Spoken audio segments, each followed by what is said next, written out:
that brings me to my next question. I'm going to give you 5 social media platforms, and I want you to rank them in terms of. So you already know which ones I'm going to use: Twitter, Facebook, Instagram, LinkedIn, Twitch.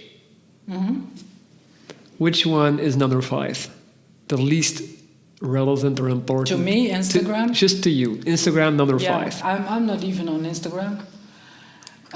There's a very uncool story attached to that. I was the queen of BlackBerry back in the days. Ooh. And I was recognized as the queen of BlackBerry by Research in Motion, the company behind BlackBerry. So I was invited to all of their VIP events and everything. That was nice while it lasted.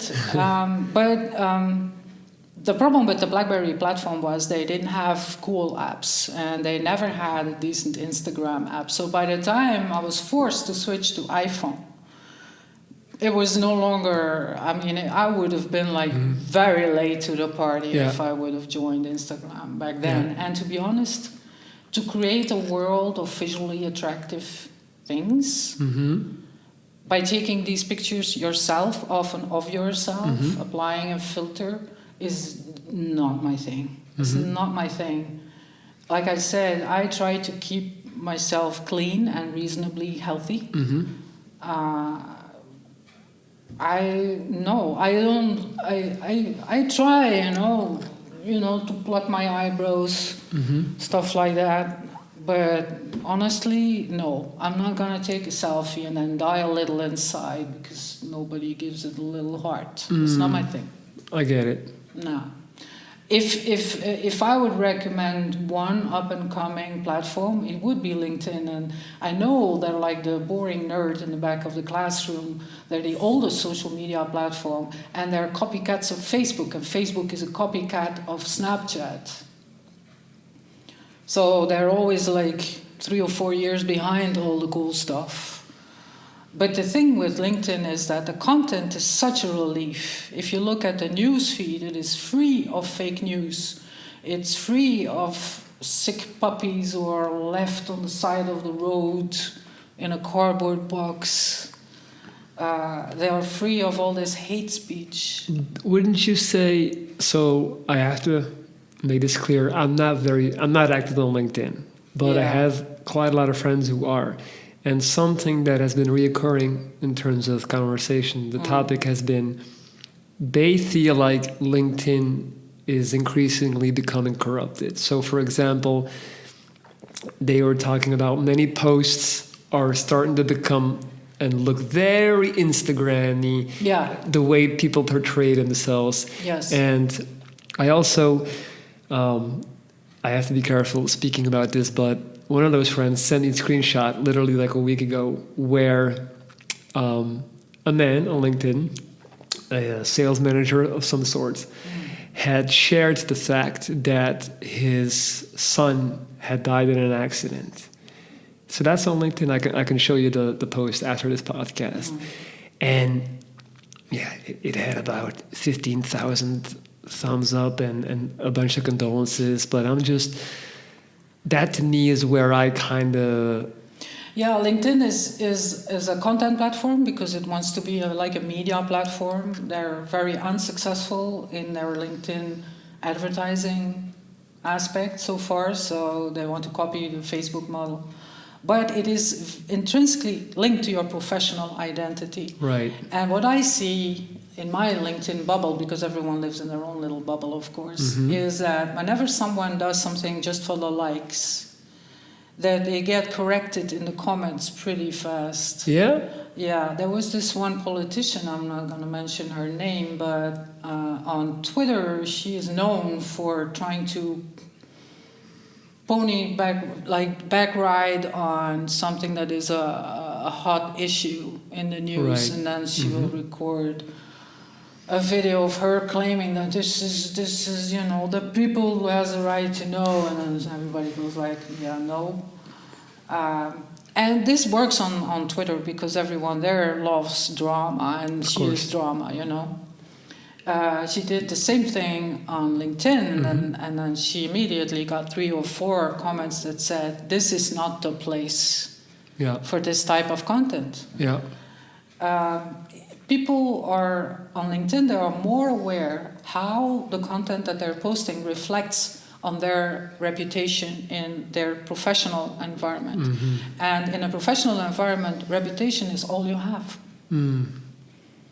And if you lose it there, there's the people on LinkedIn, because they're not like everyone else. There's an over-representation of IT profiles, marketing profiles, HR people.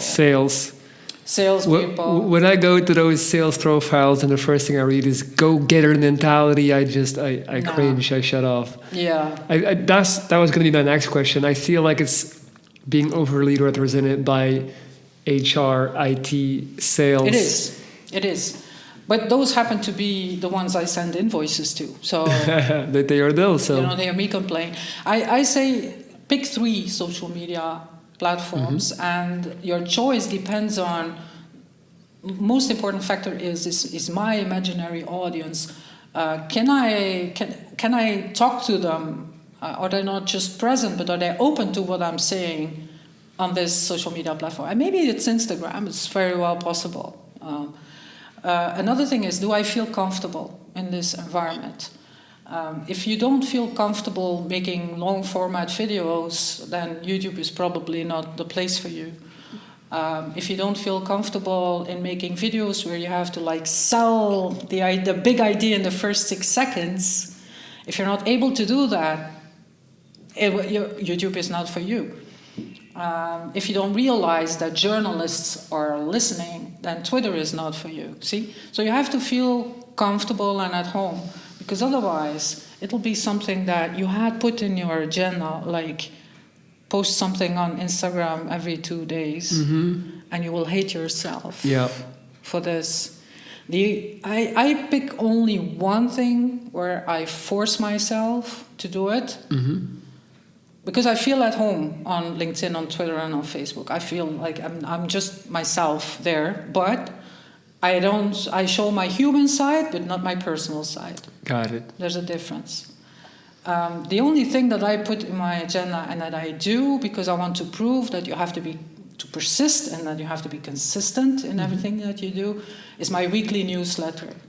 So when I teach and I say you have to be consistent and you have to persist and you have to plan, and I'll do it myself. Mm-hmm. So I started sending out a weekly newsletter in the year of hell, 2018. And I never skipped a beat. So this newsletter is sent out every Saturday morning, 8 o'clock. And I've just sent out edition number 173. And I had one time when it was sent out one day later on Sunday. Yeah. And I know it's hard. Sometimes I'm in pain. Mm-hmm. I mean, mentally, physically in pain.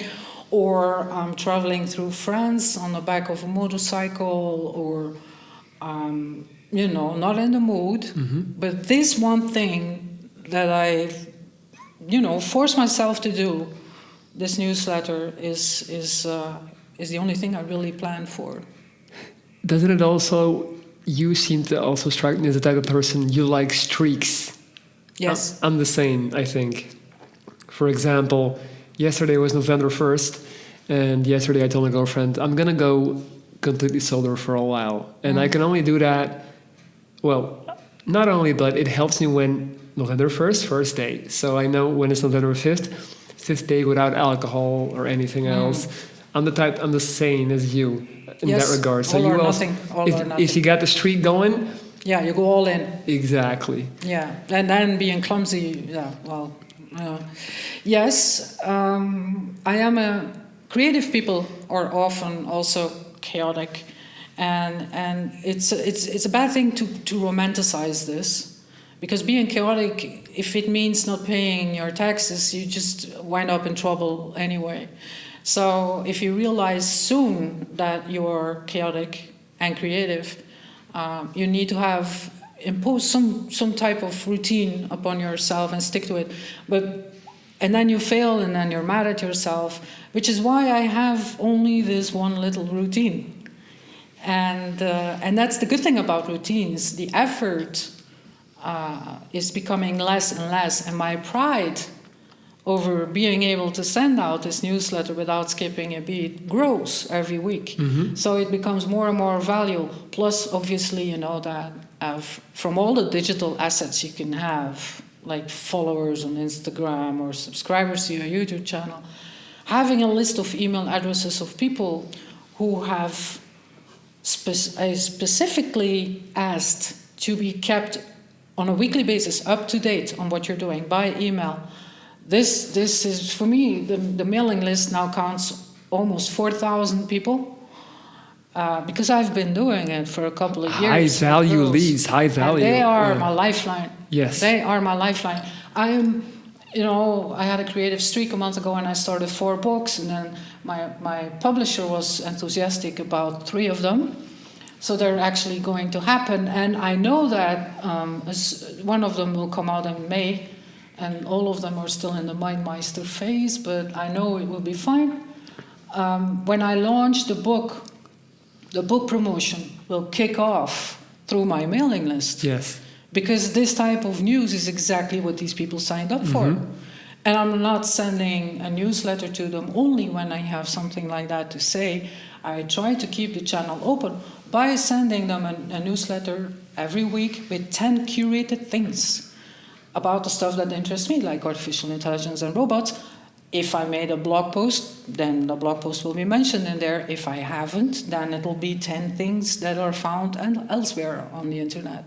Do you need help making better decisions in your life? Are you lacking self-confidence and motivation to get things done? Hire me today and get a direct daily line of communication with me through video chat and audio messages. I operate on a week-to-week basis, so no long-term investment is required. 7 straight days of Viking advice will get you right on track. Email me at lorenz.dries@gmail.com and change your reality. I'm ready whenever you are. See you soon.